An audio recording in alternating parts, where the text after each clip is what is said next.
প্রিয় দর্শক, আসসালামু আলাইকুম। আজকে আমি আপনাদের সাথে শেয়ার করব ওভেন ছাড়াই একটা মাত্র ডিম দিয়ে নরম তুলতুলে পাকা আমের কেক রেসিপি। খুব সহজ, লো ক্যালোরি এই আমের কেকটা ইফতারের টেবিলে খুব স্বাস্থ্যকর আর সুস্বাদু একটা ডেজার্ট রেসিপি হতে পারে। প্রথমে আমি পাকা আমের রসটা বা কাঠটা বার করে নিচ্ছি। আমি একটা পাকা আম নিয়েছি। আমার মোটামুটি হাফ কাপ পরিমাণে এই আমের রস লাগবে।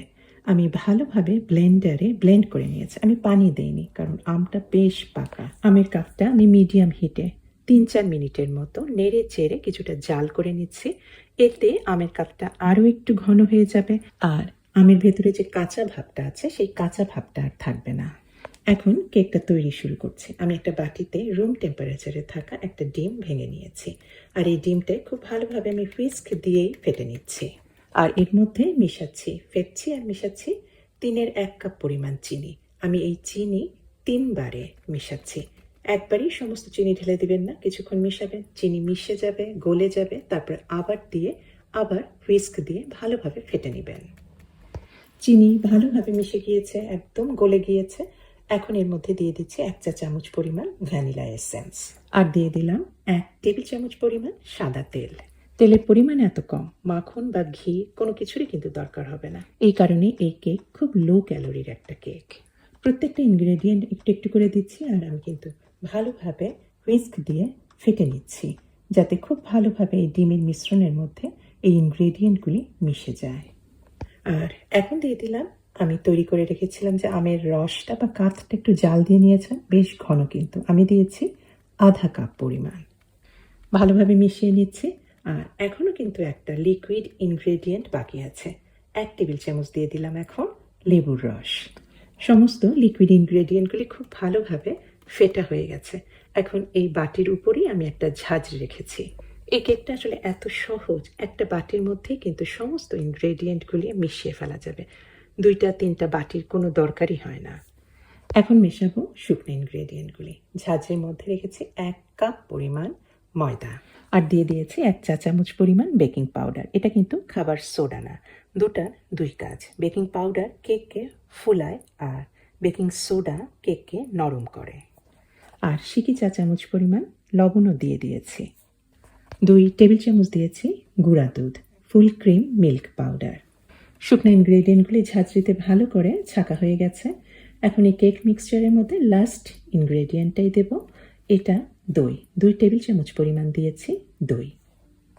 দই দিলে বা দুধ এই ধরনের জিনিসগুলি দিলে কেক খুব ময়েস্ট হয়, ওটা কিন্তু শুকনা শুকনা হয় না। তৈরি হয়ে গেল কেকের ব্যাটার। কেকের ব্যাটারটা তৈরি করতে কিন্তু আমার সময় লেগেছে 10 মিনিটেরও কম। কেকটা বসানোর জন্য আমি এরকম ছোট ছোট কাচের পাত্র নিয়েছি আর এগুলি আমি একটু তেল দিয়ে ভালোভাবে মাখিয়ে নিয়েছি যাতে কেকটা খুব সহজেই পাত্র থেকে বার করা যায়। এটা সাজানোর জন্য দিচ্ছি। আমি একটা পাত্রের মধ্যে পাতলা পাতলা স্লাইস করে আম দিয়েছি, পাকা আম, দেখতে সুন্দর লাগবে। একদম বাটি কানায় কানায় ভরবেন না, কিছুটা বাদ রাখবেন। আমি মোটামুটি কিছুটা বাদ রেখে বাটিটা ভরা হয়ে গেল। আর একটা কেক বাটির মধ্যে আমি কিছুটা ক্র্যানবেরি রেখেছি। ক্র্যানবেরিটা কিশমিশের মতো, তবে এটা লাল রঙের হয়, তবে এটা অপশনাল, কিন্তু আপনারা কিশমিশও দিতে পারেন। আর তার মধ্যে দিয়েছি খুব ছোট ছোট করে আমের টুকরা, দেখতে সুন্দর লাগবে। এগুলি সাজানো আপনারা আপনাদের পছন্দ মতো করে কেকটা সাজাবেন। তৈরি হওয়া বাটিগুলি একটু ট্যাপ করে দিচ্ছি আমি এই ওয়ার্ক সারফেসে যাতে সমানভাবে এই কেকের ব্যাটারটা বাটির মধ্যে বসে আর এর ফলে ভেতরে যদি কোনো বাতাস থেকে থাকে সেই বাতাসটাও যাতে বার হয়ে যায়। এখন এটা আমি ওভেনে তো আর করছি না, আমি করছি স্টিমারে। স্টিমার মানে হচ্ছে আমার একটা বড় হাঁড়ি আছে, এটা আমি স্টিমের জন্য ব্যবহার করি। তার উপরে একটা এরকম টিনের মতো একটা বড় একটা ট্রে রেখেছে, পাশে ফাঁকা আছে, সেই ফাঁকা দিয়ে কিন্তু প্রচুর বাষ্প উঠছে। এই বাষ্পেই কিন্তু কেকগুলি স্টিম করা হবে। স্টিম করার সময় সবসময় আমি বলি কখনোই কিন্তু পানির সংস্পর্শে যেটা স্টিম করবেন সেটা রাখবেন না। পানি যাতে একদমই স্পর্শ না করে। পানি যদি স্পর্শ করে তখন কীরকম হয় জানেন, ওটা স্টিম হয় না, তখন হয় কি ওটা একদম ডেন্সভাবে খুব জমাটভাবে রান্না হয় বলবো। আর এরকম যখন পানির উপরে রেখে স্টিমের যখন এটা আমরা কুকড করব তখন দেখবেন এটা হবে ফ্লাফি, নরম, হালকা, পালকের মতো হালকা হবে। এইরকম সাইজের কেক স্টিম করতে যত সময় লাগবে মোটামুটি 15 থেকে 20 মিনিটের মতো। 15-20 মিনিটের মধ্যে স্টিম করা হয়ে গেছে। যদি একটু সন্দেহ থাকে সেক্ষেত্রে একটা টুথপিক ভেতরে ঢুকিয়ে যদি ওটা একদম ক্লিন হয়ে বার হয়ে আসে তাহলে বুঝবেন যে কেকটা সম্পূর্ণ স্টিম করা হয়ে গেছে, এটা আর কাঁচা নাই। সাজিয়ে নেওয়া সুন্দর এই হলুদ রঙের নরম তুলতুলে কেকগুলি কিন্তু এই গরম অবস্থাতেই আমি বাটি থেকে বার করে নেব।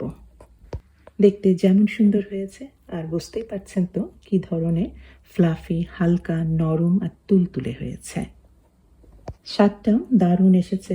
খুব কম সময়ে কম খরচে ওভেন ছাড়াই একটা ডিম দিয়ে সামান্য কিছুটা তেল দিয়ে এভাবেই তৈরি করে ফেলতে পারবেন এই আমের মজাদার কেক।